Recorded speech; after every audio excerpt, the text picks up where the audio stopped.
Hello guys, this is your friend and we are back with a new fanfic. Which is, what if Naruto found love with Tsubaki and built a harem? Naruto x Tsubaki x Sakura x Shizune x Tsunade, Part 1. And if you enjoy this fanfic then please press the like button and subscribe to my channel for more fanfic like this. And now let's start the fanfic. Naruto Uzumaki was sitting by himself on his usual swing in the academy playground, staring down sadly. Heartbroken and frustrated at yet his third failed attempt to complete the genin graduation exam, the blonde whisker-faced youth didn't have the energy or the enthusiasm to do anything else. Why does that one jutsu trip me up every time? He asked himself in his frustration. As he sat there sadly, he couldn't help but overhear the conversations that the other kids in his class were having with their parents and families. Ha ha, passed it with flying colors. They called me first. I'm a genin. I wish your grandma were here to see this. I'm proud of you, son. We all are. Congratulations. I'm going to cook all your favorites tonight. We'll have a feast. This only served to remind Naruto of just how lonely he was. There was no family there to comfort him or let him know that everything would be okay. What made him even sadder was that even if he had passed, there would be nobody there to congratulate him, either. It was with these thoughts in mind that a particular conversation found its way into Naruto's ears. There, do you see him? Asked a feminine voice that was laced with a spiteful edge. It's that boy. I hear he's the only one who failed, another female voice responded. This one with not as sharp an edge, but rather laced with what seemed to be nervous fascination. Naruto now knew that they were talking about him. He raised his glance to see who they were.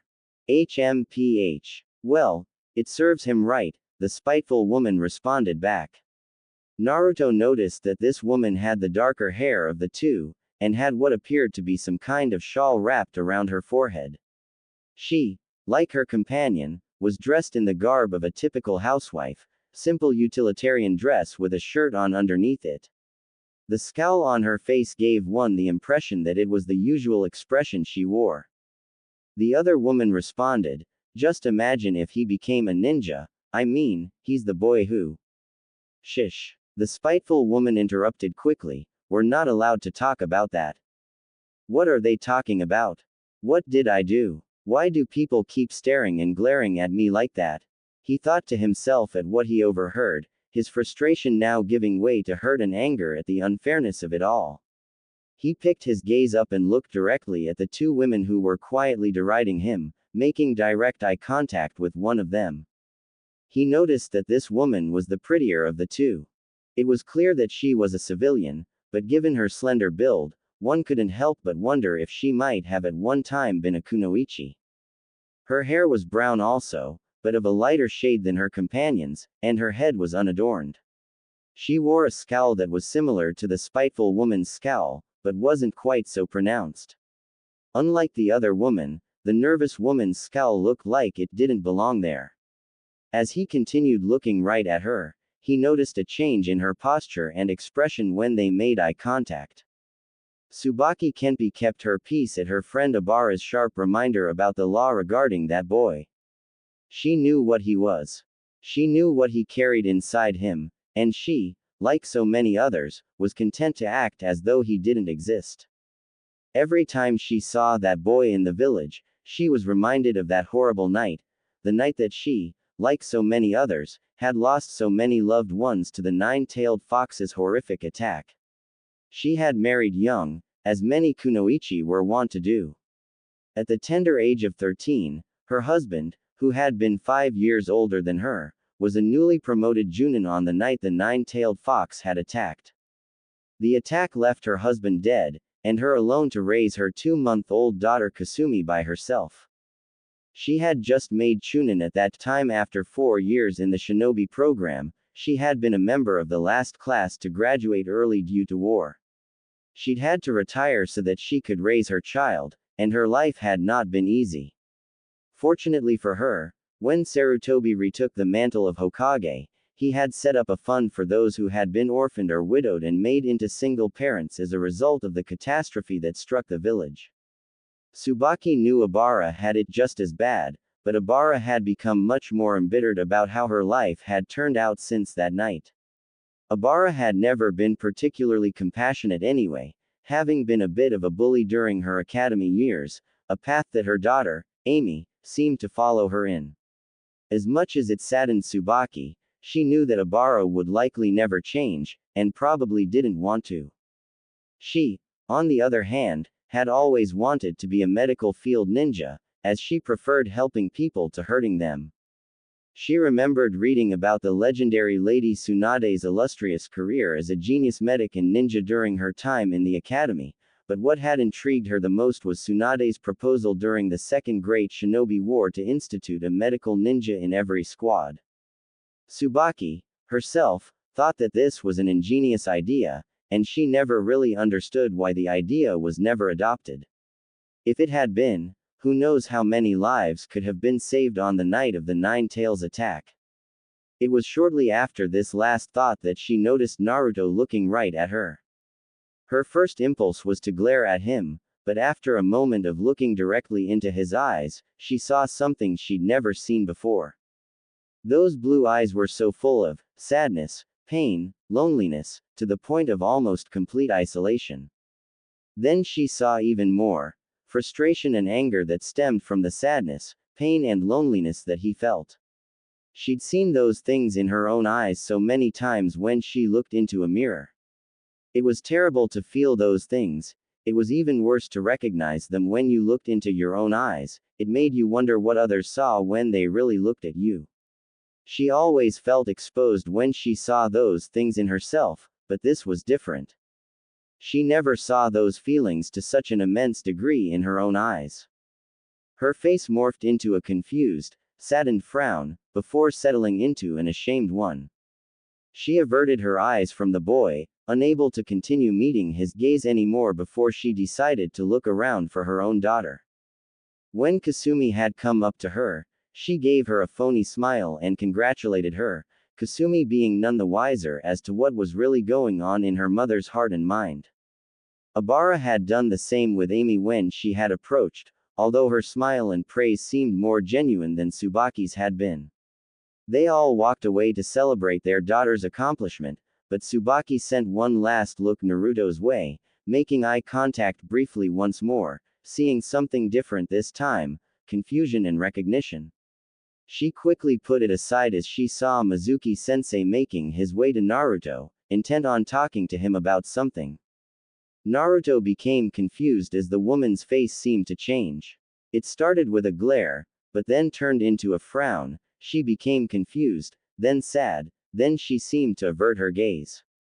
Is she ashamed? And of what? She can't be ashamed of what she just said about me, can she? Nobody's ever been ashamed of that, he thought to himself in genuine confusion, trying to solve the puzzle just presented before him. She's probably just ashamed of acknowledging my existence. The rest of the village would rather I wasn't around, so that's got to be it, he thought bitterly, believing he had solved his mystery. Some prompting within him, however, told him to continue watching this woman. He didn't know what it was, and looking back, he could only chalk it up to her abnormal reaction to making eye contact with him. When most made eye contact with him, they usually glared icily, or angrily, but never guiltily. What made this woman so different? Naruto watched with confused interest as one of his classmates, Kasumi, made her way to the woman, telling her, "Mom, how she graduated and how well she did on the Genin exam." She was with her friend Amy, who made her way to the spiteful woman and had the same conversation with her. So that's where Amy gets it, huh? Naruto thought rhetorically. Returning his attention to Kasumi and her mother, Naruto just continued watching. Mom's smile and praise of her daughter seemed forced, as though her guilt was really bothering her. Naruto couldn't wrap his head around it. Why would that be? As they left the grounds, Mom glanced back Naruto's way once more. Naruto's interest gave way to recognition. He could see it in her eyes, she knew how he felt, and it was that realization that made her feel ashamed. He was still a bit confused. After all, how many others looked him in the eye and didn't care? How many others reacted the same way Ami's mother did, believing that it served him right to fail and be alone. His attention was diverted by his silver-haired Chunin instructor's voice calling his name. It was a fact that word spread quickly throughout the Hidden Leaf village about, well, anything of interest to anybody. It became widely known throughout adult circles that Naruto had been tricked by Mizuki that night into stealing the forbidden scroll of sealing. If some rumors were to be believed, he had learned an A-rank forbidden kinjutsu from the scroll before being caught, and eventually used it to save Iruka-sensei's life. As a result, he had been allowed to graduate, and for some reason, this had made Tsubaki smile. It made her smile even further when she heard that he was on the first genin squad that Kakashi Hatake, of all people, had passed and taken on. It was as though Kami herself was giving the boy a break, as well as some vindication, from the labels and the treatment that people had given him, people like herself. Shame and guilt would come anew when she remembered how she used to treat him. She just couldn't get those haunted, lonely eyes out her mind. As it was right now, she was going to and fro within the village, running errands here and there. Kasumi hadn't passed her Junin sensei's test, and was now currently repeating her final year at the academy with her best friend Amy. Since Sasuke Uchiha had graduated, Kasumi no longer seemed as focused as she was before, as though her reason for being there was now gone. Tsubaki feared for her daughter, and for Amy. She knew all too well that fangirls usually didn't last long as kunoichi. Time and time again, she had seen or heard tale of fangirls being captured, abused, raped and killed, all the while, expecting and praying that their knight in shining armor would come and rescue them. She certainly didn't want Kasumi or Amy to end up like that. She only hoped that she and Obara could talk their daughters out of this phase they were going through before it was too late. Right now, the chances of that happening looked pretty bleak, mostly because Obara and Amy weren't really on good talking terms since she failed her genin test. Kasumi usually went in whatever direction Amy went. Amy just had that kind of presence. If she could focus her efforts and attentions constructively towards becoming a true kunoichi, she would likely do very well, becoming Chunin quickly. Amy could lead people, of that there was little doubt, it was just that she usually led them in bullying others. There he was again, that boy, Naruto.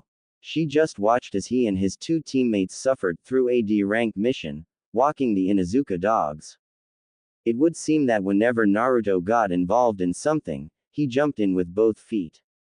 He was walking 4 dogs at once, all of which were as big as him or bigger. Now that she thought about it, any time she had seen him around in the months since he graduated, he always seemed to work that hard. He would use shadow clones to help with cleanup work, he would pull a greater load in each mission than the other two, he would also work with more enthusiasm and energy. It was as though he had something to prove. She gasped at that, is this what we've driven him to? Does he work so hard to prove himself, just so we'll acknowledge his existence? It was with that question in mind that she began looking around, seeing if anyone was paying him any mind or attention.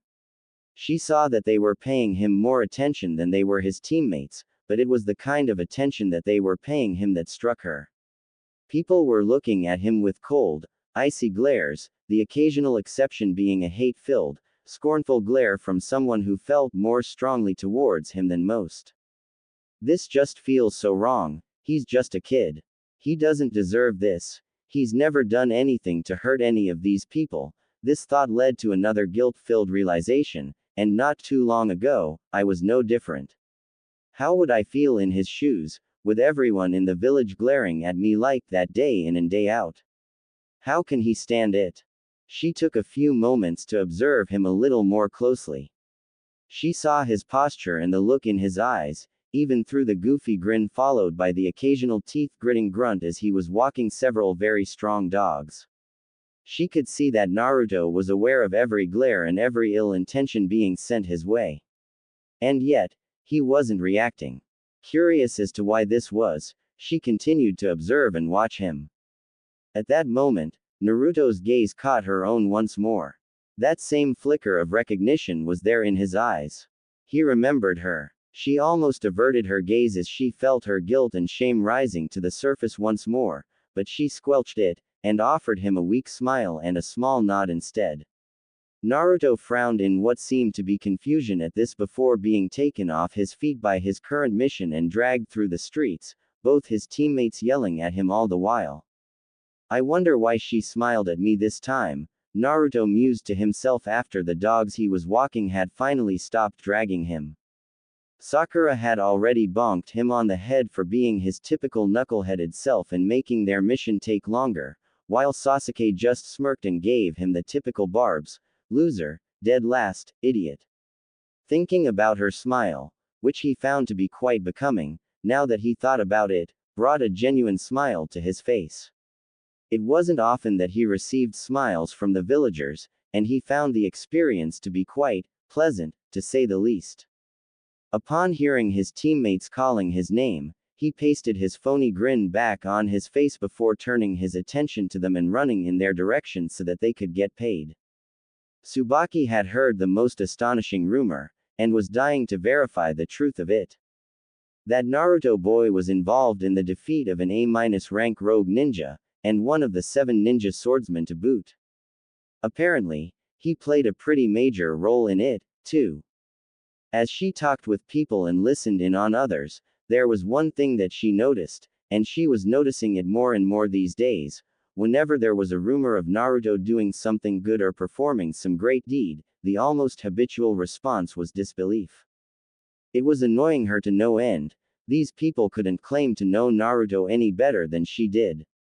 But here they were, jumping to the conclusion that Naruto couldn't have had anything to do with performing a service for the village. It was always about how he was a loser, or no good, or whatever the current nonsense happened to be. When Tsubaki had gotten home from running her day-to-day errands, she sat down in her living room and thought to herself, is that how I used to be? Was I that bad? Did I talk about him the same way? I don't remember saying too much about him, and I used to avoid talking about him or thinking about him, but, when I did, was I saying the kinds of things that these people are saying, now? As she pondered this, she found she didn't like the idea of having been that judgmental. Any time she saw him out and about now, she would offer a smile to him, and that simple gesture seemed to make his day. While grateful that she could be of such help to him, the wrongness of the whole situation bothered her. If a warm, friendly smile did that much for him, she was reminded of the hard truth that he didn't get that many friendly smiles, and from what she could see, he was a very friendly young man. She would see him spending time with the honorable grandson and his 2 friends, and even giving them some training in the form of playing ninja. She had a few chances to listen to some of the advice that Naruto offered them from time to time, and was rather astounded at how wise his advice was. The villagers were wrong about him. She had been wrong about him, and it was time that she did her part to try to put things right, or to at least clear up the labels and misconceptions that he had been unfairly given. She would make it a point from here on to either avoid such conversation, or in situations where it was unavoidable, to attempt to correct such errant viewpoints where she could. This kid's amazing. Time and time again, he seems to pull major upsets and accomplish the impossible. Tsubaki thought to herself as she just heard the latest. Naruto, the major underdog in the Chunin exam preliminaries, had defeated his opponent Kiba Inuzuka. It would seem that Naruto always would be the #1 unpredictable ninja in the Hidden Leaf Village, whether for good or ill, whether because of his ability to pull off the most insane pranks imaginable or to make seemingly impossible situations reality. It was with this in mind that her eye caught the boy once more, eating lunch at Ichiraku's ramen stand, and he was with someone. Wait a minute, isn't that Master Jiraiya, the Toad Sage? I wonder what Naruto's doing with him, she mused, intrigued by what she saw. Apparently, the 2 of them were just finishing lunch as she saw them paying their bill. All right, kid, back to it, she heard Jiraiya exclaim with gusto. Naruto groaned in response, muttering something about lazy perverts being no help in training at all. It then occurred to Tsubaki, Jiraiya was training Naruto. This brought an astonished, yet grateful smile to her lips. It was great for Naruto that someone finally seemed to be taking a positive proactive interest in him, and it was even better that the interested party was none other than Master Jiraiya, arguably the strongest hidden leaf ninja alive. As she walked off, she once again made eye contact with Naruto, and once again, there was that flicker of recognition in his eyes, but this time a small smile followed. She smiled back, and this time offered him a shy wave with the fingers of her right hand. Naruto's smile widened as he waved back before leaving to catch up with Jiraiya. Tsubaki and Obara were sitting together at the Chunin exam finals. Things had become a bit tense between the two of them in the past few months, over a couple of sensitive topics, their daughter's lack of proper preparation for the shinobi world, and Naruto Uzumaki. It was Naruto that was the focus of their thoughts right now, as they were both watching him fight Neji Hyuga, and he was once again the underdog. I still don't get why they let that punk graduate and be a genin. Obara said in her usual spiteful tone, this time with a darker, almost hateful edge. You know, I really don't get you anymore, Obara. Tsubaki exclaimed, her frustration finally reaching its limit. What do you have against him? He's never done anything to you. He's never done anything hurtful or bad to anyone in this village. The most he's done that might be considered trouble is pull off harmless pranks, and since he's been a ninja, he's done nothing but serve this village. He works harder at his missions than any other genin I've ever seen. So, answer me, what do you have against him? Obara looked at her friend in shock. Where had this come from? She always agreed with her before about that good-for-nothing punk. What do you mean, what do I have against him? You were there that night. You lost your husband, too. Obara responded in indignation, fortunately being drowned out by the noise of the crowd. And just how is that Naruto's fault, huh? Did he ask to be born that night? Did he ask to have his resident sealed inside of him? Has Naruto ever shown that he's anything like his resident at any time? Tsubaki asked indignantly, taking care to use certain catchwords to make her point while not breaking the law. Does Naruto behave like that in any way? Have you ever taken just a few moments to watch him? Or is it just easier for you to blame him for what your life is like right now instead of taking responsibility and moving on? Obara looked stricken at that. Not having an answer, Obara grew sullen and angry, bringing her attention back to the match. Tsubaki did the same, only to watch as Neji got into stance for his next attack, the gentle fist art, 8 trigrams, 64 palms. HMPH. Let's see that punk get himself out of this one, Obara said, in her usual spiteful tone as Neji opened up on Naruto, striking him with precision and closing off his tenketsu points, cutting him off from his chakra. Tsubaki gritted her teeth angrily at her friend's unwarranted spite. As Naruto went down, Obara seemed to smirk in satisfaction, only to grit her teeth as he got up again. Tsubaki, on the other hand, began to worry for the boy. She breathed a sigh of relief when Naruto got to his feet and showed that he intended to continue fighting. Both she and her companion began to get nervous, however, when Naruto seemed to start drawing on the Nine Tails chakra. What's going to happen now? Tsubaki thought worriedly. Obara simply sat there, glaring at Naruto in fearful anger.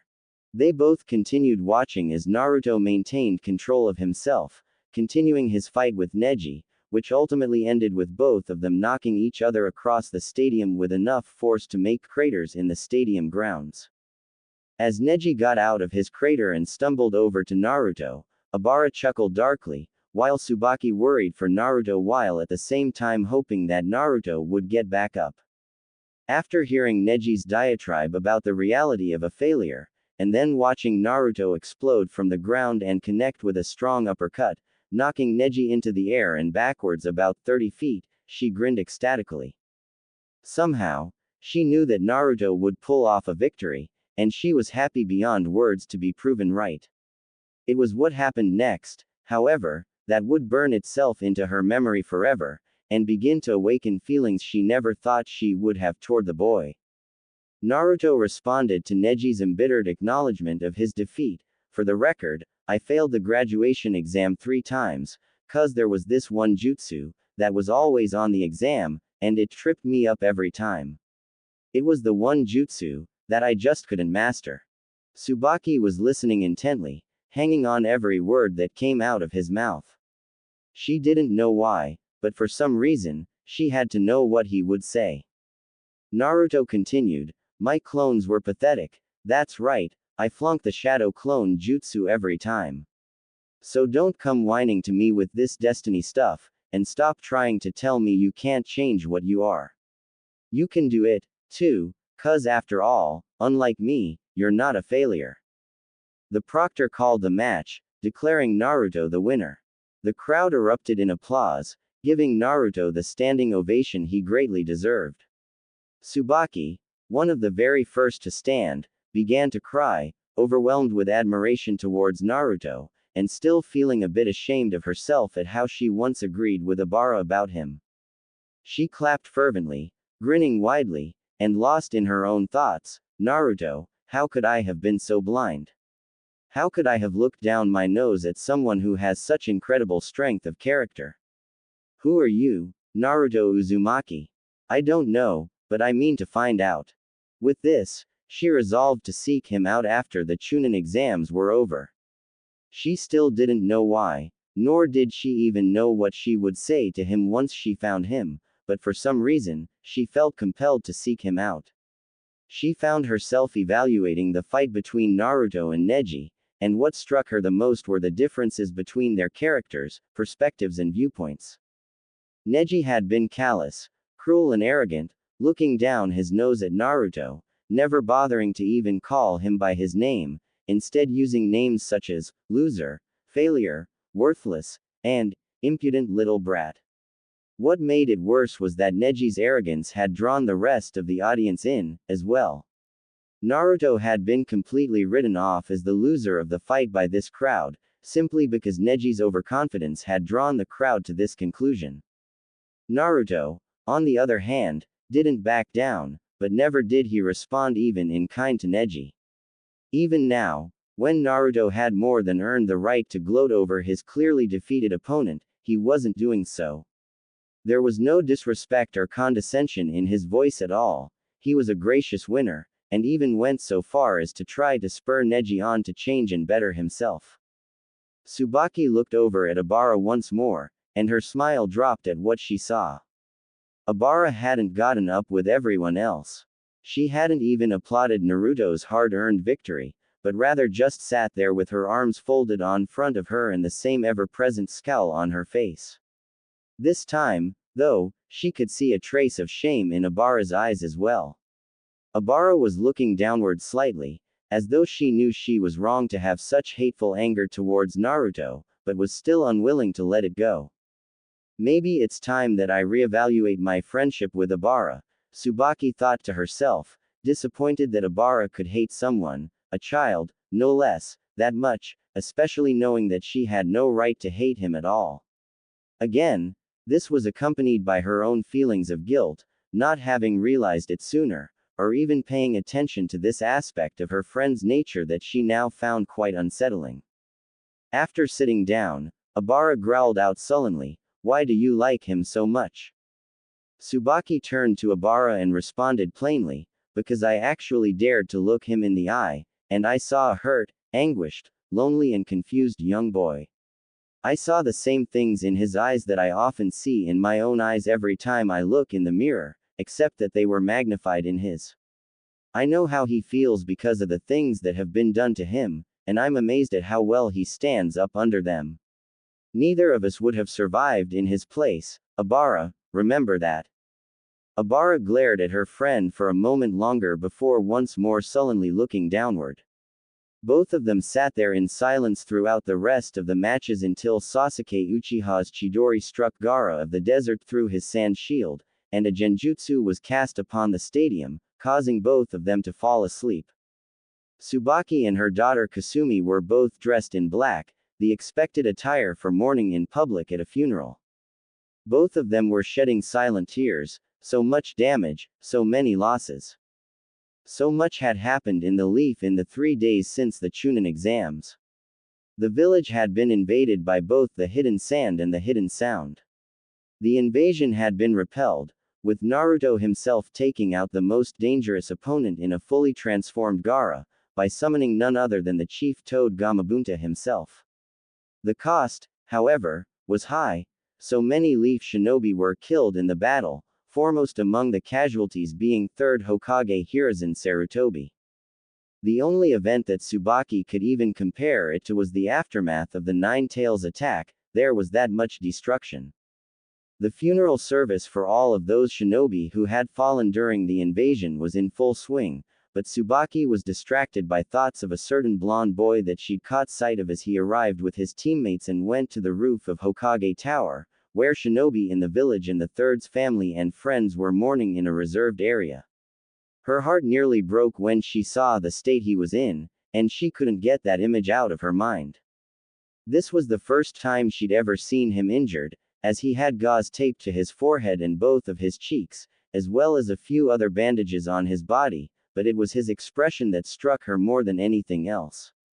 He looked sadder and more heartbroken than she could ever remember seeing him, even when she made eye contact with him at the academy. It was a look that she just wanted to take away from him. It was with these thoughts preoccupying her that she suddenly noticed that the service was over. She saw Naruto with his teammates and Sensei leaving the tower together. Tsubaki thought for a moment to approach Naruto as she had resolved to do during the Chunin exam finals, but decided not to as she saw him comforting and being comforted by some friends and comrades. It wouldn't be appropriate right now. Kasumi needs me more, and his friends need him more as well. I can approach him later, she thought as she attended to her and her daughter's grief. After the ceremony had ended, Kasumi had returned home on her own, while Naruto and his team had already left in order to get back to duty. As Team 7 walked away, she saw that Iruka hadn't yet left. I have seen Naruto and Iruka together a lot. They're pretty close from what I can gather. Maybe Iruka can tell me a little bit about him, she mused before walking up to Iruka to indulge her curiosity about Naruto. Excuse me, Iruka, she asked in order to garner the Chunin instructor's attention. He turned his head in her direction. Tsubaki. Tsubaki Kenpi, he asked before smiling. Wow, it's certainly been a while. How are you, all things considered? Tsubaki smiled in response. I'm doing okay. How are you? I'm alright, all in all. Tsubaki nodded. That's good to hear. Listen, I was wondering, how well do you know Naruto Uzumaki? Iruka frowned curiously. That's pretty random. Well, maybe, but I was just hoping I could learn a little more about him beyond what most people here in the village have to say. Iruka's frown went from curious to saddened. Yeah, it's true that generally people in the village aren't fair to him. But why not just ask him yourself? A couple of reasons. One is that either of us or both of us are too busy for me to be able to approach him and have a conversation of any length with him. But, the truth is that, even if I did have the chance to talk to him, Tsubaki paused, a dejected frown adorning her own features as she finished, I wouldn't even know what to say. Iruka's curiosity made itself known once more, both across his face and in his voice. Tsubaki, what prompted you to want to learn more about him? I'm guessing that there's more to this than the Chunin exams and the invasion. Tsubaki told him her story, beginning from when she and Ibara saw him on the swing by himself after he had failed the academy for the 3rd time, continuing through the other times she had encountered him and seen him, and ending with her decision to seek him out and try to talk to him. Iruka seemed grateful that at least one person had changed their opinion of Naruto without him having to do something to change it. There were those in the village who had never been unfair to Naruto, such as the Ichiraku family, Hiruzen Sarutobi, Kakashi, and most recently, Jiraiya. Sadly, though, they were very few, and very far between. Even Iruka had been unfair to him at first, not wanting anything to do with him because, like so many, he was reminded of what happened with his parents on that horrible night some 13 years ago. He couldn't help but think on how he and Naruto had bonded once he had first seen just how truly lonely and anguished the boy was that night in the cemetery. The words that Naruto had yelled at him sometimes still echoed in his mind. I'm not a nuisance, and I'm not some kind of germ. I have a name. My name is Naruto Uzumaki. Tsubaki was the first person he had talked to who had changed her opinion of Naruto simply because she saw a lonely human being, not because he did something spectacular, confrontational, or anything like that. You know, it's funny, Iruka began in response to her. As close as Naruto and I are now, it took Naruto getting in my face and yelling at me before I saw him as more than a simple reminder of the Nine Tails. Did you know that I was assigned as a teacher originally by the third because he wanted someone in Naruto's life that could help him? Tsubaki frowned in curious surprise, shaking her head. No, I didn't know that. Iruka smiled nostalgically, relaying the tale of how he and Naruto grew close, how at first, he ignored him and acted like he didn't matter, how Kakashi told him that the reason he needed to somehow reach Naruto was because he was the only one who could, the night at the graveyard where Naruto had told him that he was no longer going to attend classes, and how Naruto had gone out on a dare from one of his peers into a combat zone and had almost gotten killed.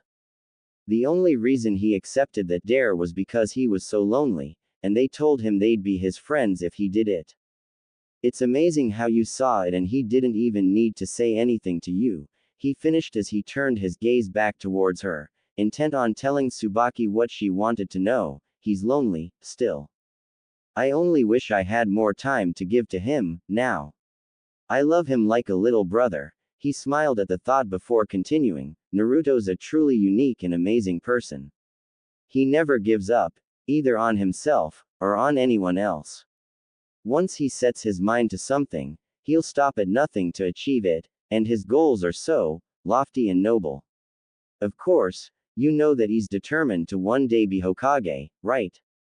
Tsubaki nodded. Well, let me tell you, Iruka continued, the more I see him, and the more I watch him grow, I can't help but think that one day he's going to do it. Tsubaki's eyebrows shot up in surprise upon hearing this.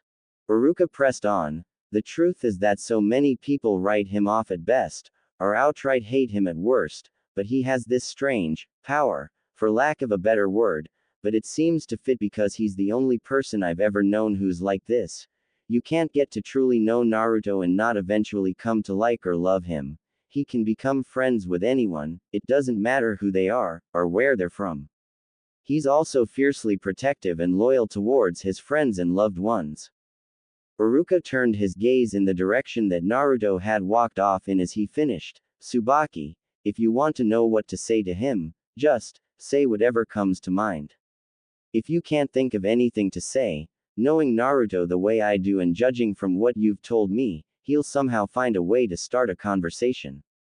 Tsubaki pondered his words for a while before nodding. Iruka, thank you for your advice. I think I'll do that.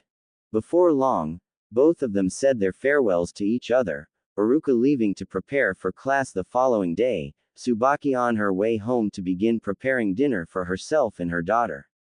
Thoughts of just what she might say to Naruto once she encountered him racing through her mind. She was back. Lady Tsunade, one of the legendary Sannin, the queen of elixirs and slugs, the world's greatest medic, was back in the Hidden Leaf, and she was going to be the fifth Hokage. Tsubaki had tried to find Naruto after her conversation with Iruka, but by the time she'd finally tracked him down, Master Jiraiya had already taken him out of the village on some kind of training trip or something. Now, though, the stories were flying about how Naruto was with Jiraiya and Tsunade when they faced down Orochimaru, and about how it was ultimately Naruto who convinced Tsunade to come back to the village to be Hokage. Tsubaki's hero was back, and it was Naruto who brought her home. It was reported that they were a short distance away from the village gates, and they would be walking through the streets any minute now on their way to the Hokage Tower. Tsubaki was waiting in eager anticipation, not only to see her hero again, but to see Naruto as well, who was becoming a bit of a hero to her as well. Shortly afterwards, the sounds of cheering could be heard from the direction of the village gates. They had arrived. The cheering grew louder as those closer to Tsubaki caught sight of Tsunade and party. It wasn't much longer before Tsubaki saw them, and there was Naruto running up to walk right alongside them, all sporting a mile-wide grin. Tsubaki noticed that this grin wasn't like the phony, goofy grin she'd see on his face when she usually watched him. He was genuinely happy at that moment. She smiled at this, as from what she could tell from her observations of the boy, as well as what she learned about him from her conversation with Iruka, genuine happiness was something Naruto rarely experienced. Tsubaki began to cheer with everyone around her as the party drew near. She made her way to the front of the crowd so that she could get a better look at Naruto. She saw that the young blonde must have noticed her movement out of the corner of his eye, as he turned towards her the moment she emerged toward the front. Smiling even wider, and nodding and waving at him again, he closed his eyes and waved back once more before turning his attention back towards the trio that he was following. Tsubaki noticed that a few of those around her started looking her way, mostly in confusion, probably wondering how she and Naruto seemed to know each other. She just shrugged it off and continued cheering with everyone else. Tsubaki was frantic with worry. Naruto had just been brought back to the village by Kakashi, and from what people knew, he was very badly injured. Apparently, Sasuke Uchiha had either defected from the village to join Orochimaru, or he'd been kidnapped and forcibly taken to him, and Naruto was one of those who were sent to bring him back home. When she had heard tale of his injuries, and that he had just been brought in and admitted to the ICU of Hidden Leaf Hospital, she started running all over town, talking to anyone she knew and trying to find out as much as she could. What happened? How did he get hurt so badly? Just how badly is he hurt? She kept asking herself over and over again. Even her daughter had taken notice of how out of character she seemed to be acting, and as Kasumi wasn't the most perceptive girl on the planet, this spoke volumes concerning Tsubaki's current state, more to herself than to anyone else. She didn't care. The only thing she cared about was finding out about how Naruto was doing, and seeing if she could help him in any way. After finding out very little on the streets, she decided to go to the hospital to see what she could learn. When she spoke to the reception desk in the main lobby, the attendant seemed quite saddened and worried herself. She informed Tsubaki that more information could be gleaned from the reception area in the intensive care ward before telling her how to get there. Thanking the woman for her information and directions, she immediately proceeded to the ICU to gather what other information she could. When she arrived, she found the ward to be a whirlwind of activity. With how quickly all of the staff and orderlies were running to and fro, she could only draw one conclusion: Naruto apparently wasn't the only new arrival. Tsubaki sat in the lobby and waited for things to settle down. 2 hours of waiting later, several exhausted orderlies and one exhausted nurse who was acting as the ward's receptionist returned to the main waiting station. Tsubaki went to the front desk to inquire about Naruto's condition. The receptionist, a lime green-haired woman around Tsubaki's age whose name tag read, Isako, seemed surprised. "You're the first one to ask about him. Do you have any kind of relationship to him?" "Well, no," Tsubaki responded in a subdued manner. "I'm just a concerned party is all. My daughter and him were in the same class at the academy." "Can you tell me how he is?" The newly identified Isako broke down his injuries for the woman: 2 separate piercings through his right lung by either a large, wide weapon or a jutsu of some sort, chakra depletion, a fractured skull, several broken and displaced ribs, 6 fractured cervical vertebrae, severe blood loss and a cleanly fractured left tibia. Tsubaki gasped at the severity of his injuries and began to cry, but Isako reassured her. "Don't worry," Isako said calmly to show her reassurance. "His tenant apparently heals his body at an accelerated rate. Most of his injuries are already healing. From what we hear from Lady Tsunade, he'll be out for a few days, but he should be up and around after about a week or so." Tsubaki nodded gratefully, sniffling in an effort to slow her tears. "Thank you. When are visiting hours?" Well, people won't be able to enter his room for at least 2 days, but after that, normal visiting hours apply, 6 a.m. to 10 p.m., Isako smiled. Anything else I can do for you? No, thank you so much. You've put me at ease. I'm just glad to hear that he'll be okay. I'll be by in a couple of days to bring him some flowers. Isako smiled once more. You're welcome. And don't you worry. If there's one thing we all know in this ward, it's that Naruto Uzumaki's a fighter. He'll pull through this, and he'll walk out of here right as rain. Tsubaki smiled in response, finally reassured that he would be okay. Thanks, again, that's good to know, and it's good to know that he's well cared for, here. With that, they parted company, with Tsubaki on her way out to take care of her usual day-to-day business. 3 days later, a cool, partly cloudy morning found Tsubaki leaving a clothing store, having just bought a tracksuit similar to the one that Naruto enjoyed wearing. When she saw it, she thought that it would be something that Naruto would like, especially with how what he'd been wearing when he was brought back in was probably in tatters and ribbons. The pants were the same orange color as what he normally wore, but the jacket was slightly different. Instead of being mostly orange with dark blue across his shoulders, this jacket was orange on most of the torso, but black up top. The black in the new jacket didn't just cross his shoulders and upper chest, though. The sleeves were also black, and the zipper line of the jacket was also solid black, about 2 inches out from each side of the zipper. It was also a bit big for him, but she figured he would grow into it once he hit his growth spurt. The tracksuit was in a clothing box and wrapped as a present. A few moments later found her at her next destination, the Yamanaka flower shop. Entering the store, she heard the bell chime as the door moved, alerting the attendant on duty that a customer was entering. A moment later, one Ino Yamanaka came jogging into the sales floor. Hello, welcome to the Yamanaka flow. Oh hey, you're Kasumi's mother, aren't you? She piped out inquisitively with a smile. Yes, Ino, that's right, Tsubaki responded, returning the girl's smile. I'm here to get a small bouquet for a hospital patient.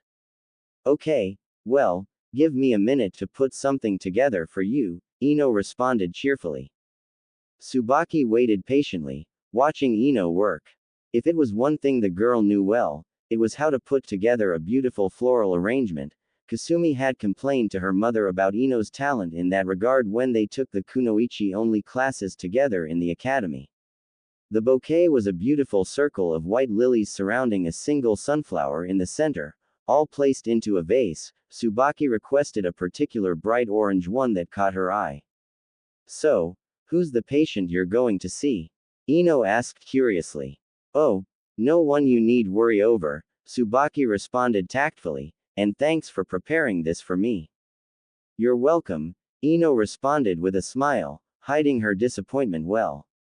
Tsubaki quickly paid for her bouquet and left, wishing Ino a good day on the way out. Ino responded in kind before resuming the tasks of keeping the store presentable and the merchandise fresh. Half an hour later, Tsubaki entered the hospital and made her way directly to the intensive care ward, gift and flowers in hand. When she arrived, she saw that Isako was on duty now as well. She saw Tsubaki and recognized her immediately. With a smile, she stood up and bade Tsubaki follow her, leading her directly to Naruto's room. As they approached the room, Isako stopped and turned to Tsubaki. Brace yourself, she warned, Naruto's pretty banged up right now. But I promise you, he will be fine. Okay. In fact, she extended her hands in Tsubaki's direction. Why don't you let me hold those for now? Tsubaki nodded nervously, afraid of what she might see once the door was opened and she was admitted in. Handing the vase and present to Isako, she opened the door herself and entered the room. Upon sighting the patient that she was there for, she gasped and cried out in surprise and horror, bringing her hands up to her mouth. There on the bed, in a hospital gown, was Naruto. The crown of his head was wrapped in bandages, patches of blood having leaked through here and there. His face was severely bruised and swollen in places, freckled with scratches and gashes. In his mouth was a plastic tube that could be followed to a respirator, assisting him in his breathing. His left thigh was in a cast and elevated by a harness. The parts of his upper body that were not covered by the gown were wrapped in bandages, again with blood seeping through in various places. On the right side of his chest, blood had seeped through the gauze she could tell was underneath the gown, and even into the gown itself. IV tubes were secreting various chemicals into his body in various places, and diodes were taped onto him, allowing various vital readings, such as blood pressure, pulse, oxygen levels and brain activity to be displayed. A brace was on his neck, holding his head firmly in place. Tsubaki couldn't stop the tears that began to flow. Isako placed the vase and the wrapped box down on a counter before turning to address her. I know it looks bad. Looks bad? Tsubaki turned to her, eyes wide in dumbfounded astonishment. Her voice rose several octaves as she repeated, looks bad. He looks like he shouldn't even be alive. How can you be so calm about this? I've seen him in worse shape, Isako admitted quietly, putting a hand on Tsubaki's shoulder. I don't like seeing him like this any more than you do, but, believe me when I say, he'll be okay. He won't even scar over from this. Just watch. This time next week, he'll be discharged with a clean bill of health and walk out of here without any sign of injury. She developed an amused smirk as she added, though he'll actually sneak out of here before then and head straight to Ichiraku's. He really doesn't handle forced bed rest well, she finished with a chuckle. Tsubaki visibly calmed down at this. So, you're really not worried? Isako smiled and shook her head. No, we're not. We know for a fact that he'll be fine. And we're going to make his recovery as quick and as comfortable as possible in the meantime. Tsubaki turned her gaze back to Naruto to regard him once more. You said you've seen him in worse shape than this, how is that possible? Well, Isako began sadly, there was one incident when he was just a small boy where he was beaten, severely. It happened on his 6th birthday, and, well, some people decided that ignoring him simply wasn't enough that year. A few drunks decided that they would be crusaders that year, and end the blight left by the Nine Tails attack. They beat Naruto to near death, and, her voice began to break as she started to recall what was done to the small, malnourished blonde child that had been brought in for emergency treatment. Her reaction was not lost on Tsubaki as she turned to her and continued, please don't ask me to tell you what they did to him. They did unspeakable things. They did things that were so bad that the memories of them weren't just sealed within Naruto's mind, they were removed entirely by Inoichi Yamanaka himself. The third punished those responsible so severely that he only told us that the information was classified. The medical records and charts from that attack were also classified and, I think they were destroyed. Tsubaki found herself in tears once more. She didn't want to imagine what those monsters could have done to this boy. She'd never ask him, as from what Isako had just said, he had no memory of it at all, even deeply buried, and she'd never pursue the matter anyway, she was afraid of what she'd find. She then turned back to Naruto and studied him once more.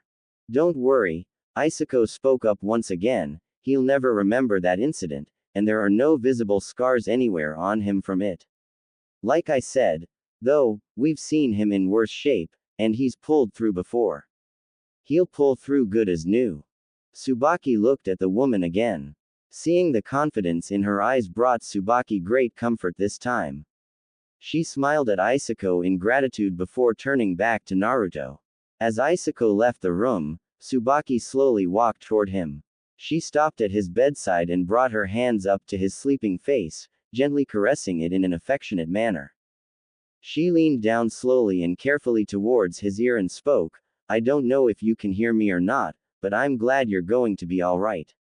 I know you don't hear this anywhere near as much as you deserve to, but, thank you. Thank you so much, for everything that you do for us, here in the village. As she finished, she planted a slow, lingering kiss on his cheek, just off of his mouth. After several seconds, she pulled away, tears of gratitude, both to him, and to whatever Kami was watching over him, pouring down her face. She smiled, a warm, loving, affectionate smile, as she pulled away, her fingers stroking his cheeks as she pulled off. She left the room, the receptionist smiling just as warmly as Tsubaki herself was. Maybe it's time I returned to active duty and pursued that dream I had of being a medical ninja again, Tsubaki mused to herself, thinking on the idea of making herself useful once again. Had they stayed in Naruto's room a moment longer, they would have noticed a single tear roll down the side of his face, and that his lips had turned upward into a very weak, barely noticeable smile. Ino Yamanaka had just been relieved of her shift at the shop by her mother.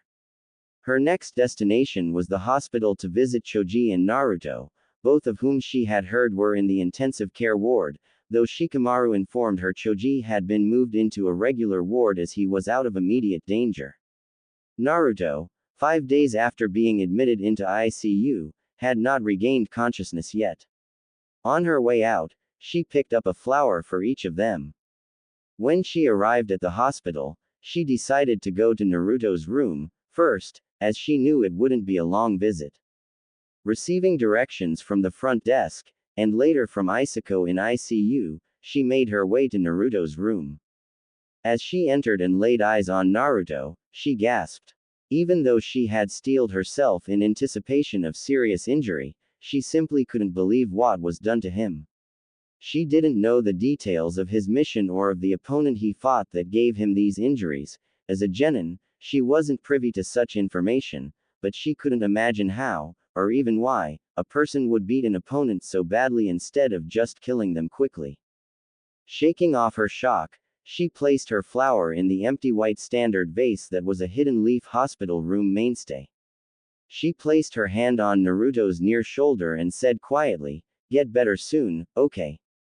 This village isn't as happy a place without you running around." As she turned to leave, she caught sight of the same orange vase and flower bouquet that she had sold to Kasumi's mother a couple of days earlier, as well as the gift-wrapped box that she had seen the woman carrying. Frowning in thought, she asked herself, how does Kasumi's mom know Naruto? I didn't know she cared this much about him. After thinking about it for a few moments, she decided to let it go. She had seen the way that a lot of people in the village had looked at Naruto, and she'd also heard the whispers. She decided that it wasn't important why someone like Kasumi's mother, who she thought had disliked the blonde, now cared about him. What was important was that she cared now. Nodding to herself, and satisfied with her conclusion, she left Naruto's room to go visit Choji and keep him company for a while. Naruto finally woke up. He had no idea how long he'd been out for. The only thing he knew was that he hurt, a lot. As his eyes adjusted themselves to the light in the room, flashes of what had happened prior to waking up here started coming back to him. Sasuke, his curse seal, horrid, monstrous hand-like wings on his back, his skin having that sickly gray pallor, a Chidori being shoved through his chest, being pile-drived from several hundred feet up. From there, it got a little hazy, as he could only remember seeing red. Not wanting to dwell on these images any longer, he tried to look around and get his bearings, only to discover that he couldn't turn his head. After a while, he figured out that he could at least roll his body just a little, allowing him to use his eyes to cover the remaining angles so that he could see the room he was in. He took in the various trappings and fixtures of the room, and it dawned on him that he was in the hospital. At that moment, the smells of sterilization and medicines seemed to make themselves known, as did the blips and bleeps of various medical monitors and devices. He could hear the bleeps beginning to vary in rhythm and tone, indicating changes in readings and activity. Before long, the door opened, and Isako entered the room with a smile. "Hi, Naruto. It's good to see that you're back with us." "Yeah, hi Isako," he responded, depressed. "Oh, come on, why the long face?" she asked cheerfully. "You're okay, all of your friends made it back safely, some a little worse for wear than others, but alive and safe now, doesn't that make you happy?" "But we failed our mission," he answered in the same numb tone, "and now Sasuke's gone to Orochimaru." Isako walked up to him and laid a hand on his shoulder. I'm sorry about that, Naruto. But at least you have a chance now to go back out after him. I'm just glad you're alright, because you were really banged up when Kakashi brought you in. And you've never been out this long, either. Naruto frowned at this. How long was I out for? You were brought here 6 days ago. The combination of both your injuries and chakra exhaustion is why you've been out for so long. And I've been out the whole time. Isako nodded. Naruto, you had several injuries that would have been fatal for anyone that isn't you. Naruto closed his eyes and sighed. Well, I guess this fox in my gut's good for something, huh? Isako responded. Yeah, I guess it is. So out of curiosity, when did you find out about that? Mizuki-sensei told me the night Iruka-sensei made me a genin. Isako nodded with a smile. Well, we're just glad you're alright, sweetie.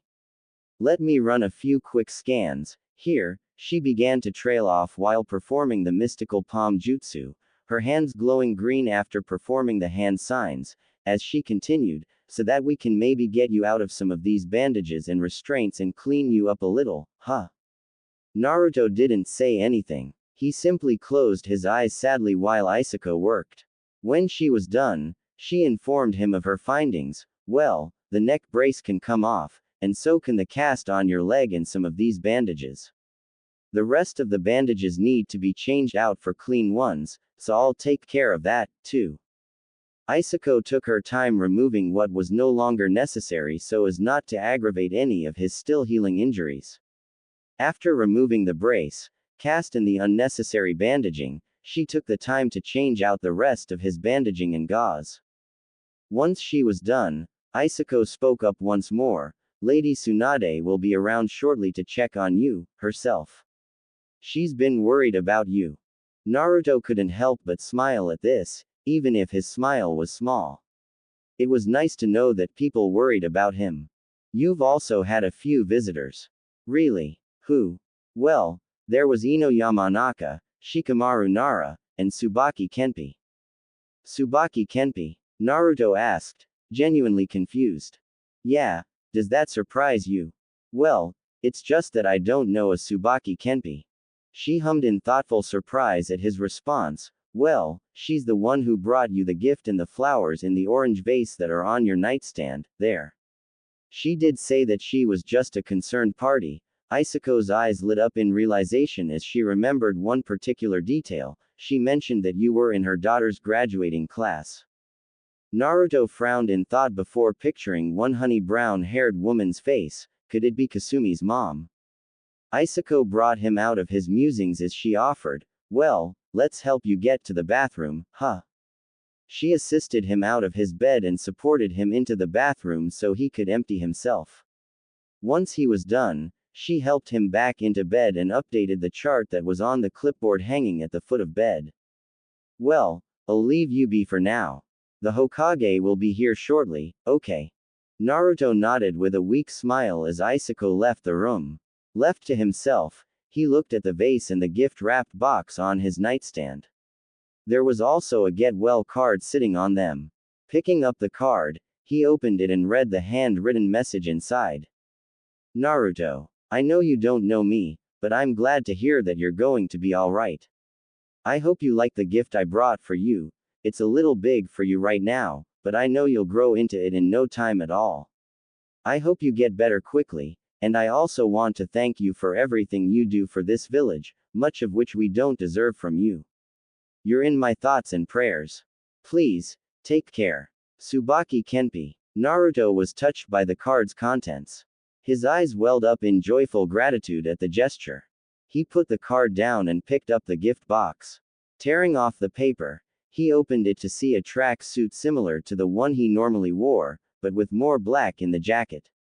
He thought it was the coolest thing ever, but boy, that Tsubaki lady wasn't kidding when she said it was a little big.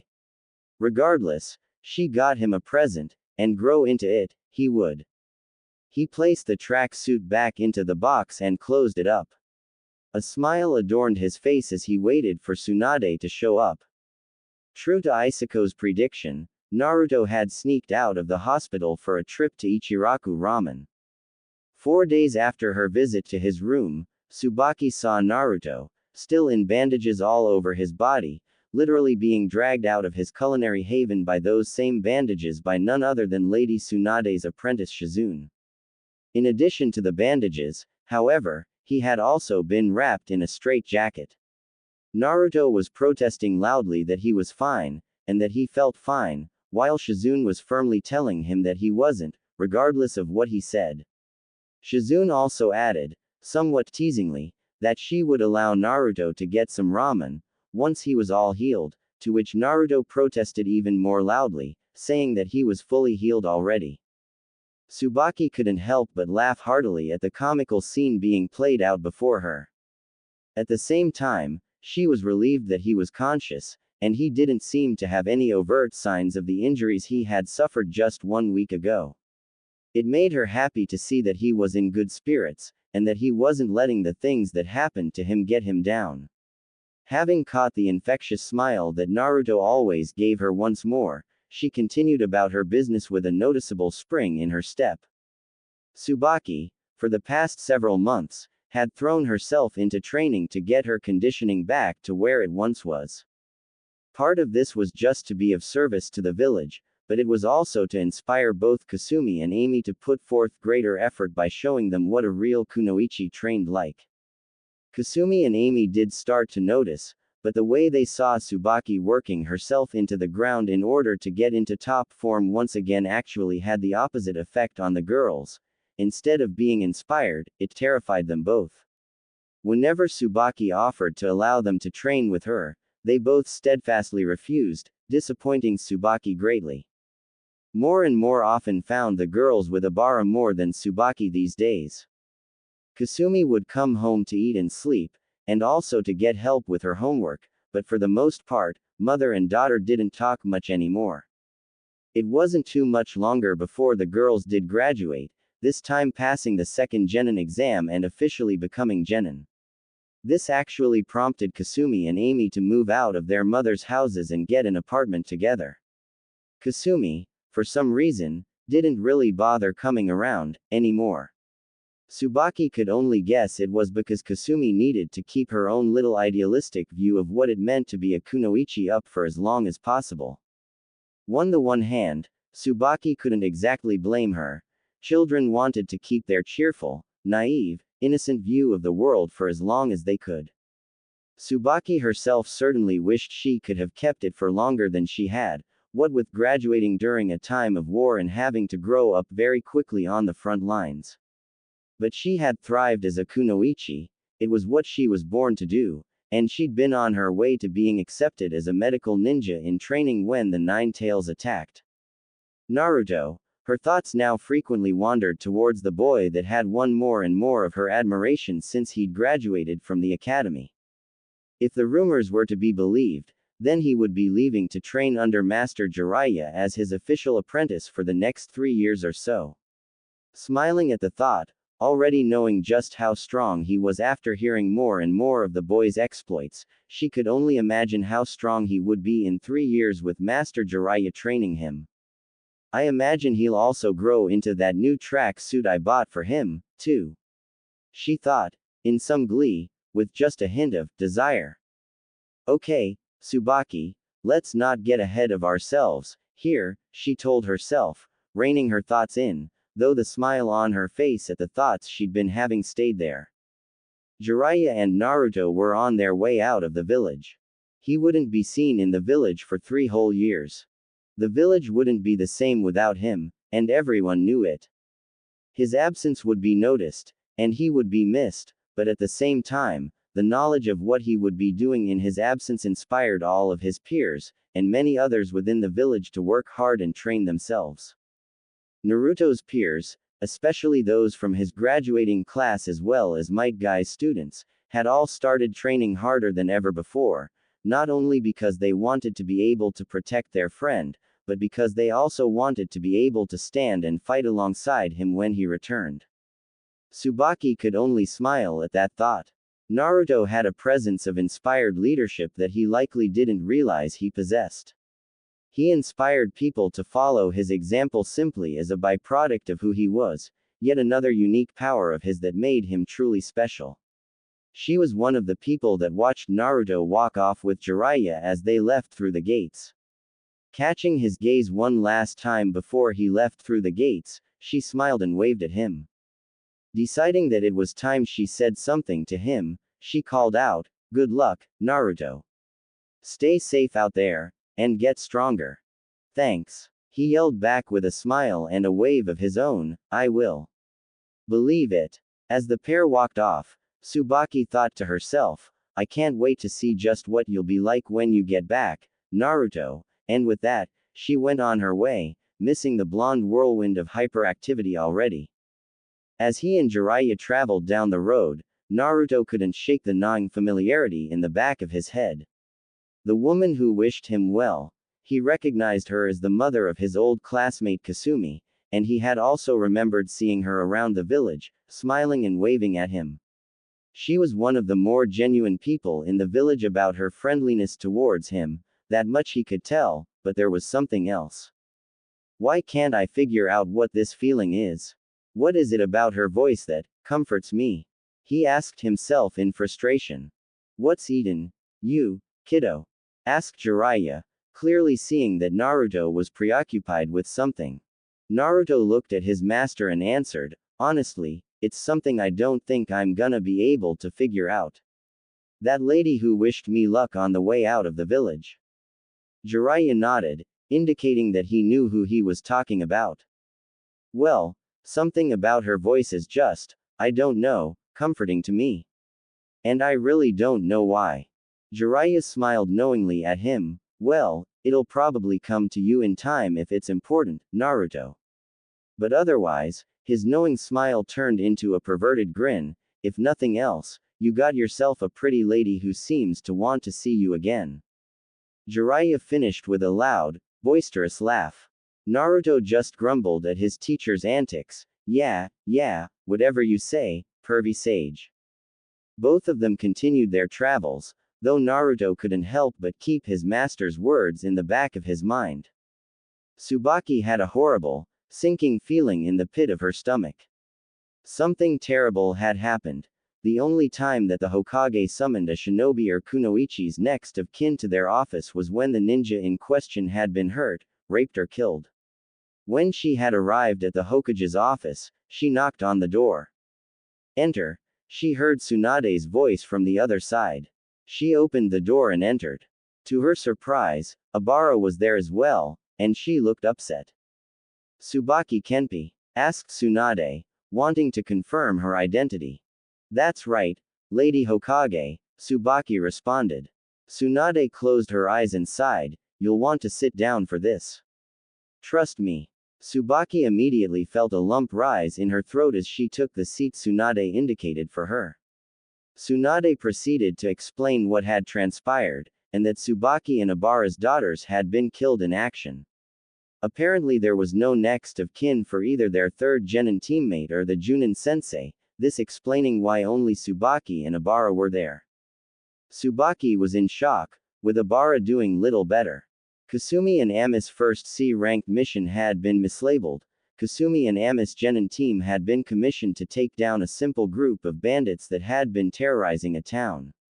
They were told that it was a particularly lusty group of men, therefore an all-female team had been requested. The mission was simple: infiltrate, seduce to distract, and eliminate. It seemed an easy enough task, except for the fact that the village hiring the team left out one important detail: a Junin rogue ninja from the Hidden Mist was leading the group. The Junin sensei of Kasumi's team was a rookie Junin, while the rogue ninja was a veteran Junin. The difference in their skills could not have been more pronounced. The bodies of all four kunoichi had been recovered after Tsunade sent Team Kurenai, with Kakashi Hatake as backup, out for search and retrieval. The rogue ninja even gave Kakashi a hard time, but was eventually dispatched. When the bodies were found, they had long since been killed, and defiled in numerous ways, except for the Junin, who'd been kept alive by the rogue ninja as a plaything, but not before having her legs amputated at the knee, and her arms amputated at the elbow. Once Kakashi and Team Kurenai arrived, the rogue Junin had gutted the Junin sensei, just so she could die slowly and give a report of what had been done to her and her team first in case he didn't make it out alive, himself. She told them every gruesome detail of what had happened, what the men had done to them, how they had used and abused them for their own wanton desires, how Natsuri, Kasumi and Ami's teammate, had been the only one of her students to put up any kind of struggle, and how only Natsuri had worked to find a way out of the situation they were in before she was done in by these ruthless men. She told them all of this before expiring slowly and painfully from blood loss. Tsubaki and Obara knew what this meant. Of the three genin, only Natsuri dealt with the situation as a true kunoichi. The bodies of their comrades had just been returned to the village, and were being prepared for burial. While they were being transported back to the village by Kurenai and her team, Kakashi went to the hiring village to find the mission contractor so that he could figure out what happened. He found out that they honestly didn't know about the rogue Junin that led the group, they'd never seen him. This tragedy was the simple result of honest mistakes and insufficient intel. Ladies, please, if there's anything you need, or if there's anything I can do for either of you, please don't hesitate to call on me, okay? Tsunade offered, hoping to provide what comfort she could for the grieving mothers. Obara simply sat there, silent tears flowing down her cheeks, her teeth gritted together in anguish. Tsubaki shed silent tears as well, hanging her head. Tsubaki began to mutter while slowly shaking her head back and forth, I told them, I told them. Obara looked at her former friend and snapped, what are you talking about? Not even bothering to look up, Tsubaki answered the question in a slow, numb monotone, I told them that they needed to train more. I told them that their training was all they would have to fall back on in the field. Her voice broke as she continued, I told them that something like this could happen, but they didn't listen to me. Her cries became quietly vocal as she finished. Obara only looked on in anger at Tsubaki's words. I told them, Tsubaki continued, that their prince wasn't going to come in and save the day, and that they needed to train and stop treating this like some kind of game. Or maybe they should have depended on him to come and rescue them instead. Obara snapped angrily, finally losing her cool as her own voice broke, except he's out on a training trip so he couldn't be here to protect our daughters, now, could he? Tsubaki, on impulse, stood up, and drummed the other woman hard across the face, knocking her out of her seat. Don't you dare blame Naruto for something that he had no fault in. The only ones to blame for this are the men who killed them. But as hard as this is for you to accept, and as cruel as it might sound, the fact of the matter is that Kasumi and Amy should never have been kunoichi to begin with. They were Uchiha fangirls in the academy, and they never grew out of that. This would have happened eventually anyway, so stop looking for someone to blame. And don't you ever use Naruto Uzumaki as a scapegoat in my presence again. Do you understand me? Holding her hand to her reddened cheek, Obara looked at her former friend in shock, before her shock turned to anger. She was about to retort and retaliate before Tsunade interjected, Obara. Obara turned to the Hokage, who continued, I agree with Tsubaki, quite frankly. And while I do sympathize with the fact that your life's just been turned upside down, I will not sit idly by and allow you to slander one of my best shinobi. Take it from someone who knows. If you don't change your perspective, and if you don't find the strength to take proper responsibility for yourself, you'll end up bitter, old and alone, with nothing but regrets. Now, if there's nothing that you need at the moment, please leave. If you need anything else, my door is open to you, starting tomorrow. Tsunade looked at Obara very pointedly, letting her know in no uncertain terms that any further outbursts on her part would not be tolerated. Obara collected herself, narrowed her eyes into a glare, and left without another word. Once she was gone, Tsunade looked at Tsubaki, genuinely impressed with how she stood up for Naruto. She hadn't known a lot of people who would do such a thing in the village since she had taken the reins as Hokage. Following this, she let out a frustrated sigh. Barely a month has gone by since he left, and already people are forgetting all Naruto's done for them. Tsubaki simply turned her gaze back to Tsunade and explained, "That's not it, Lady Tsunade. Abara's always hated Naruto, just because seeing him reminds her of the fact that she lost her husband in the Nine Tails attack." "Well, that explains her animosity," Tsunade remarked. Tsubaki shook her head in disagreement. "No, it's just her excuse. The truth is that she's just not a kind or compassionate person. She never was. She's one of those people who need somebody to blame, and Naruto's burden gives her an easy target. I lost my husband that night just like she did. Both of us were left widowed with infant daughters at 13 years old. We were both Chunin, and we had to resign from active duty so we could be home with our children, so in a sense, we lost our careers that night, too, but none of that is Naruto's fault. I'm ashamed to say that I once shared her point of view, until I actually saw who he was behind the goofy facade he puts up." Tsunade's eyes narrowed curiously. "Really? What did you see?" Tsubaki recollected the tale of how she saw Naruto on the tire swing as the only student in the academy who didn't graduate with his class, and how at first, she only saw him as the boy who had the fox in him. She shared about how she looked him in the eye, only to see feelings and emotions that she knew quite well. She then shared about how her view changed the more she saw him around and observed him. Tsunade smiled at Tsubaki's accounts of Naruto. Even Tsunade herself had to let Naruto grow on her, and it took Naruto standing up to protect her on both a broken leg and a torn quadricep. This woman simply saw something real in Naruto's eyes before she started changing her opinion of him for the better. "Lady Tsunade," Tsubaki asked suddenly, "I would like to request a skills evaluation so I can return to active duty." Tsunade frowned in surprise. "Tsubaki, are you sure that's such a good idea, right now? I mean, you're going to need some time to grieve. I believe it would be helpful to me, Lady Hokage. My only child is gone, and while I will take the time to grieve," Tsubaki's voice began to break as the tears started to flow, "I want to be of use. I need to keep going, and moving forward. I always wanted to be a medical ninja." "Really?" Tsunade asked as she leaned forward to listen closely, now quite interested in the woman's request. "Yes, ma'am," replied Tsubaki enthusiastically, "you were always my hero in the academy. I had to write a report about a great Konoha ninja as one of my assignments, and I chose you. I always thought that your proposal to put a medical ninja on every ninja squad was a brilliant idea, and I always wished that it would have been implemented." Tsunade, now even more impressed, responded, "Wow. It's not often I meet someone your age who actually knows of that proposal. Do you still wish to learn medical ninjutsu?" "Very much, milady," Tsubaki responded. "All right then," Tsunade said with a smile, "in exactly 2 weeks' time, I'll evaluate your skills myself and determine what rank you'll be given. You can report here at 8 a.m., and I'll take you to a training ground.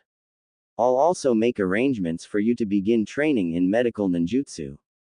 In the meantime, please, grieve for your lost child, and if you need anything, please feel free to come to me, even if it's just to go out and have a drink." Tsubaki smiled gratefully and bowed to the older blonde. "Thank you, Lady Tsunade. There's a good chance that I'll do just that." Tsunade smiled and nodded. Both of them said their goodbyes and Tsubaki left the office to go home and grieve the loss of Kasumi and Amy. Tsubaki and Tsunade had gone out for drinks together several times. Tsubaki would talk, and sometimes cry, while Tsunade would offer what comfort she could. A small funeral service was held for the team that had recently been lost. Tsubaki and Abara didn't have anything to say to each other, as both were too upset. Several of Kasumi and Ami's classmates and former classmates attended the funeral, including most of the Rookie 9. Many condolences were offered, and both parents walked away from the service feeling comforted and cared for. After the funeral, Tsubaki threw herself into preparing for her evaluation. When the time came around, Tsunade evaluated her overall skills, and allowed her to return to active duty at her previous rank of Chunin. Instead of the typical housewife's garb she was known to wear, she could now usually be seen in standard Chunin attire. Green flak vest, black shirt and pants, though she chose to go with skin-tight, form-fitting variations of the outfit, black ninja sandals, and a black headband that she wore around her waist as a belt. Her conditioning was now plain for all to see, muscles in all the right places, just enough to make her own curves a little more prominent. While she was always slender, she now looked quite fit. Throwing herself into her work, she requested missions immediately upon being processed back into the shinobi program. In addition to receiving standard field missions, Tsubaki threw herself into training, both in the medical field and her other skills. She found that her chakra was aligned primarily to water, and so began chakra nature training exercises to learn to better control water. Might Guy, when available, coached her taijutsu and physical training to improve those aspects of her skill set.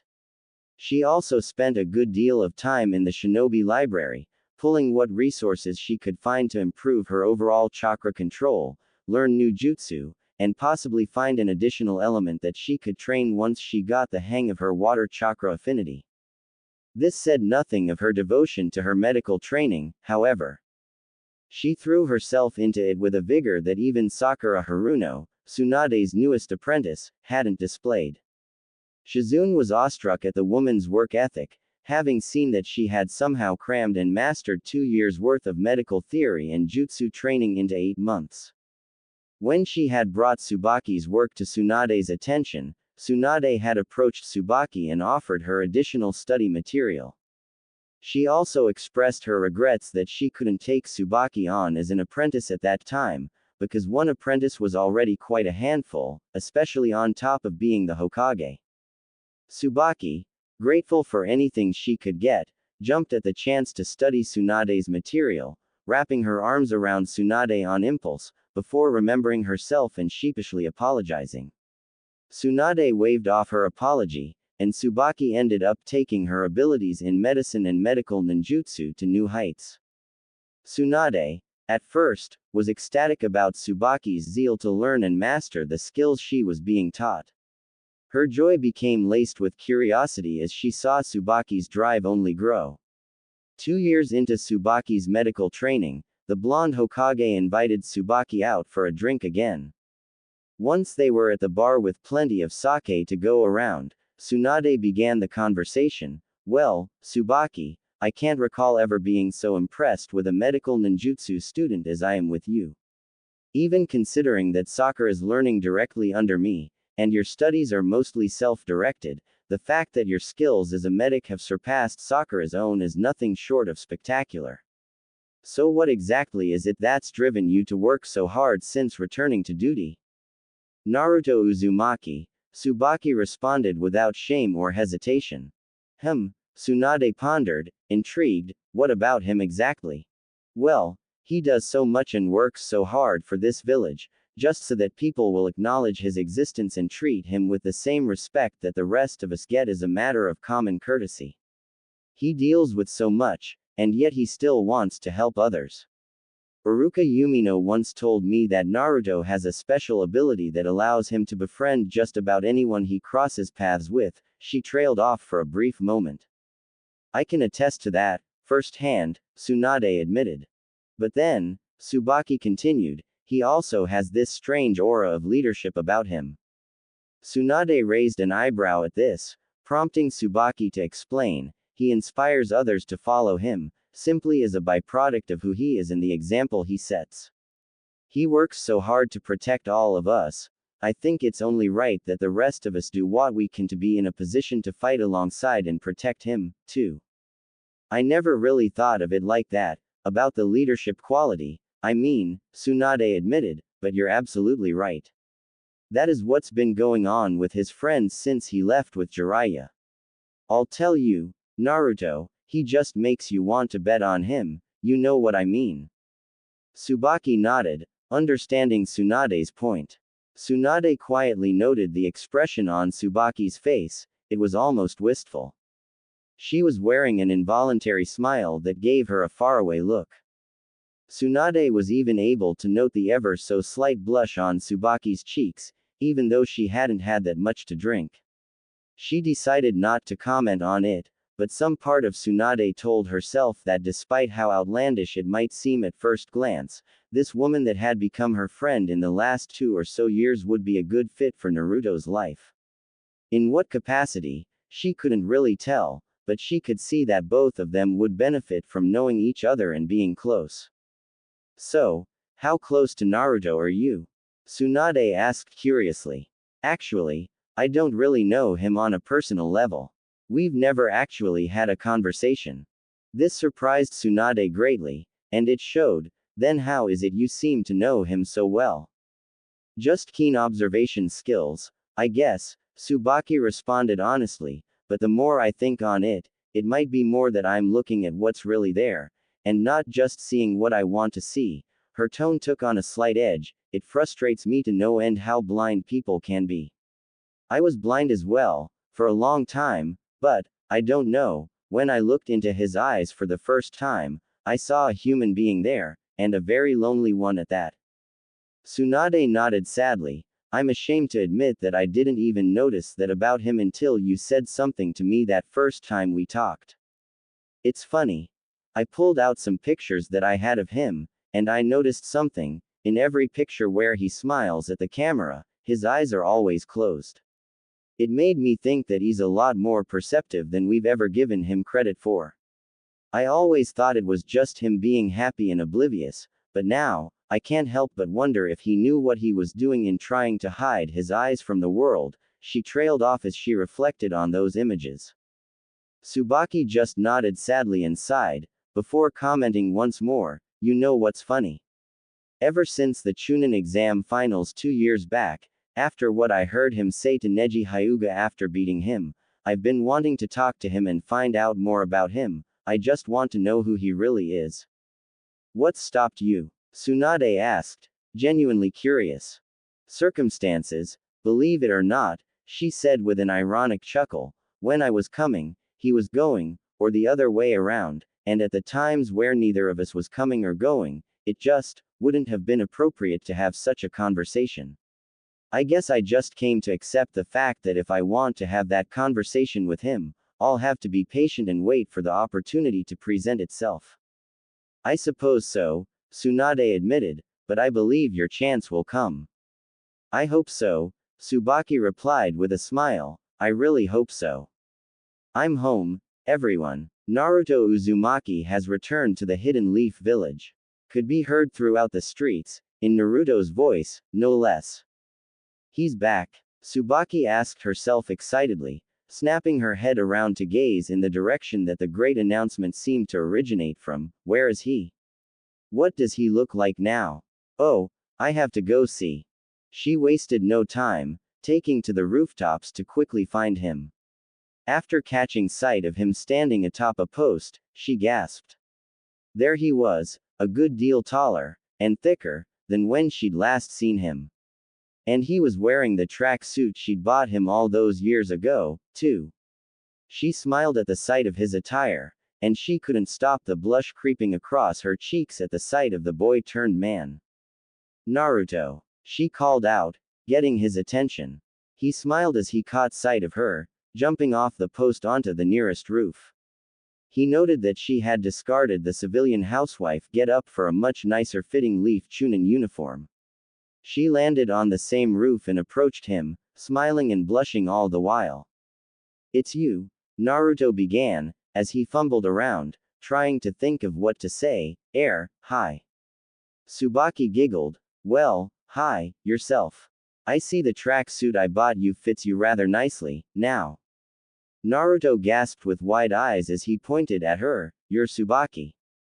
She nodded, it's nice to officially meet you, Naruto, and I appreciate you remembering my name from just a get-well card.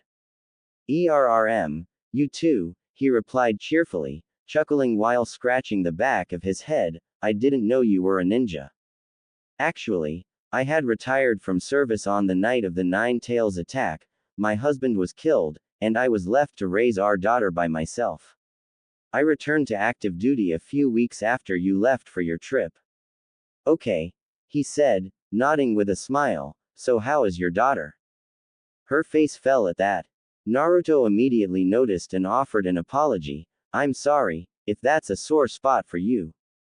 No, it's okay. You wouldn't have known. She died in the line of duty 3 years ago.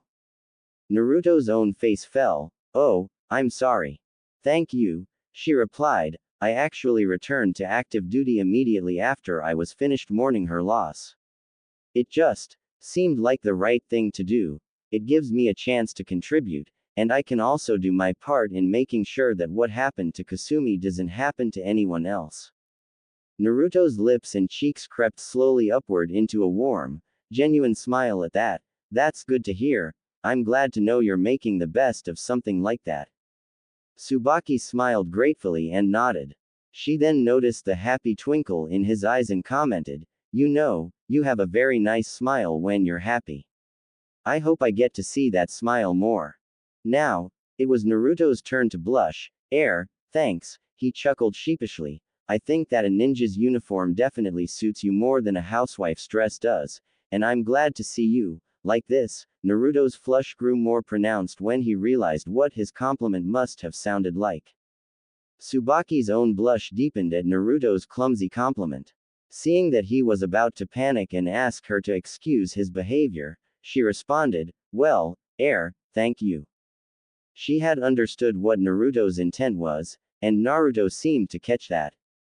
Both of them stood there, just looking at each other in awkward silence. After a few moments, a third party that Naruto had forgotten all about had broken the silence, both relieving and annoying Naruto at the same time. Hey, kid, you won't believe who's down below. Came Jiraiya's jovial bellow. Naruto turned around to see that Jiraiya had come up to the roof. He also noticed when Jiraiya turned his gaze to Tsubaki. And who might you be, my dear? Jiraiya asked, immediately flirting with the honey brown-haired Chunin that had been engaging in conversation with his pupil. Hello, Master Jiraiya, my name is Tsubaki Kenpi, and I was just welcoming Naruto back from his trip with you, she greeted the man before bowing to him.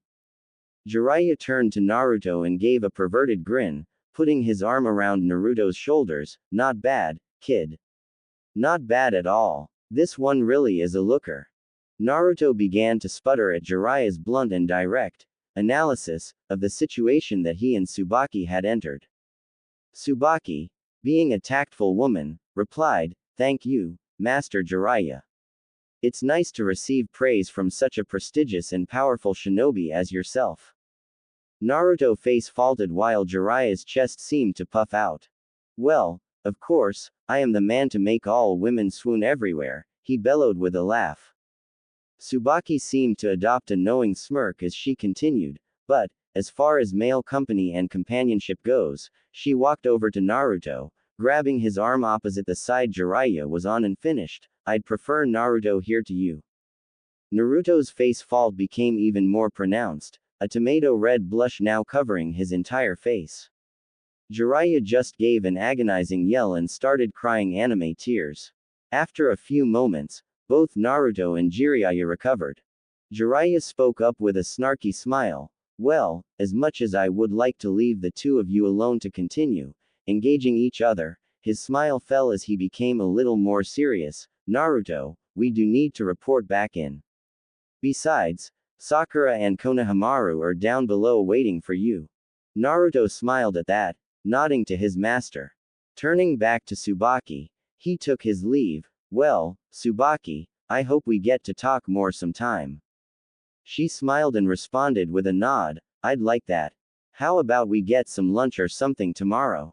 Sounds good. You like ramen? Yes, I do, she responded with a laugh, and I can only imagine that you must be biting at the bit for Ichiraku's. You'd better believe it, he responded. Tomorrow at lunchtime, then. She nodded, I'll see you then, and, welcome back, Naruto. Thanks, Tsubaki. It's good to be back. Naruto jumped down to the street on the side of the building where Sakura and Konohamaru were, while Tsubaki jumped down the other side of the building to the street 1 block over. Looking at the time, She began to make her way to the hospital to start her shift in half an hour. On her way there, she crossed paths with Abara, who seemed to be shopping and running a few errands. Abara stopped with a double take as she saw her former friend, a woman she hadn't seen since Amy and Kasumi's funeral service. She gaped as she saw Tsubaki, dressed in Chunin attire.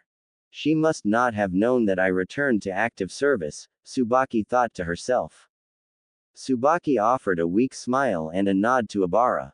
Abara, in response, cast her gaze down and slightly away from Tsubaki before turning and going back about her business. Saddened for the woman, Tsubaki continued on her way to the hospital. Naruto couldn't deny that he had changed. He'd had time to think on a few things while he and Jiraiya had been traveling from place to place. He'd had a chance to discuss a lot of life experiences with Jiraiya, who in turn wasn't stingy with him in that department. Both of them were able to laugh with each other at getting tied to the stump at the end of the bell test. Both of them were crushing hard on girls who would beat the crap out of them simply because they were in the mood to, though unlike Naruto, Jiraiya would admit that it was his perverted leers and antics that would bring Tsunade's wrath upon him most of the time. Sakura, on the other hand, would hit Naruto just because she felt he was getting in the way of her pursuit of Sasuke, or he'd just done something to annoy her, whether or not it was actually her concern. The more time away he'd had from the village, the more he was able to see certain people for who, and what, they really were.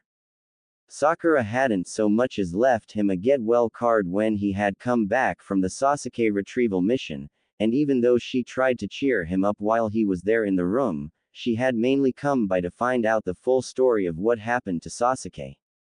In contrast, a woman who had only seen him on the street a handful of times not only brought him flowers and a card, but a gift as well. When he had thought of these things, his interest in Sakura started to wane rather quickly. He eventually found himself asking what it was he ever saw in Sakura to begin with. He had grown up. His time with Jiraiya hadn't been without its benefits and lessons. He was able to learn from Jiraiya's own mistakes with Tsunade, as well as from Tsunade's reactions to Jiraiya. Sakura was even more volatile than Tsunade had been, and Naruto came to the conclusion that he would be better off, in many ways, by letting Sakura go.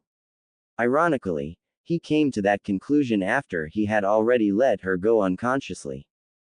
These were the things he had pondered on his way to Hokage Tower with Jiraiya and Sakura.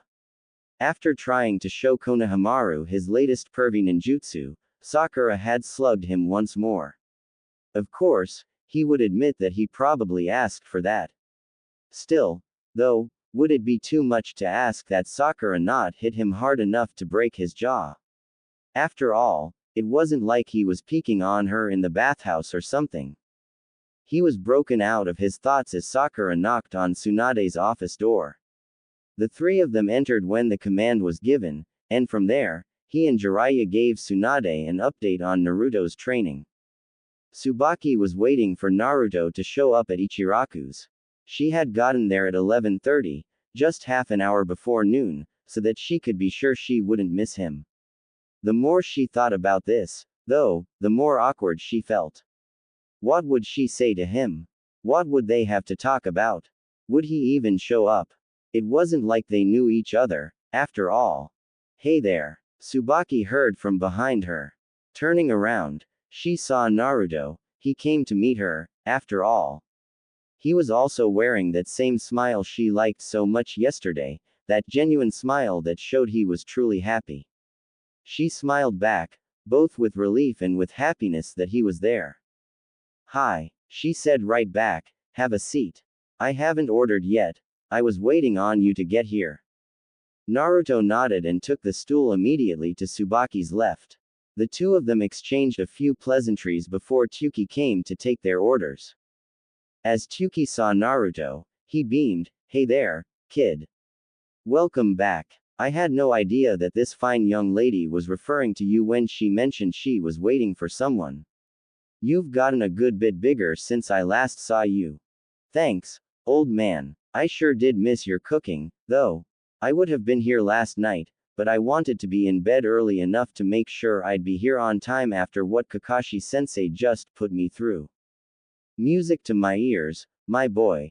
So what can I get you? First rounds on the house to welcome back my favorite customer. Both of them ordered miso ramen, Naruto with his usual additions, fish cakes, a boiled egg and extra barbecued pork. As they received their meals, Tsubaki and Naruto found it quite easy to talk to each other. They started with Naruto's second bell test with Kakashi that went well into the wee hours of the morning, and just finished a few hours ago. Tsubaki shared about her return to duty since he had left the village, while Naruto told her about his adventures with Jiraiya while traveling from place to place, many of which seemed to end with the two of them being chased out of town by angry towel-clad females because Jiraiya just couldn't keep himself from doing research. Surprisingly to Naruto, Tsubaki found those particular tales absolutely hilarious, especially when Jiraiya couldn't get away fast enough. After spending time getting to know each other a bit, an Anbu suddenly appeared. Uzumaki, he quickly said, the Hokage requires your presence right away. Naruto, seeing the seriousness of the situation, nodded. The Anbu vanished in a puff of smoke at his response. Naruto turned to Tsubaki and began to explain, but she waved him off before he could say anything. Missions come first. I do understand, she explained reassuringly. Listen, most of my time on duty is spent at the hospital. You know Isako, right? In ICU. Naruto nodded, prompting Tsubaki to continue. She can always tell you where I am. So if you want to drop by and talk some more after you get back from your mission, I'll be waiting for you, okay? Naruto smiled and nodded. Well, gotta run. I'll see you soon, Tsubaki. Looking forward to it. With that, Naruto left the stand and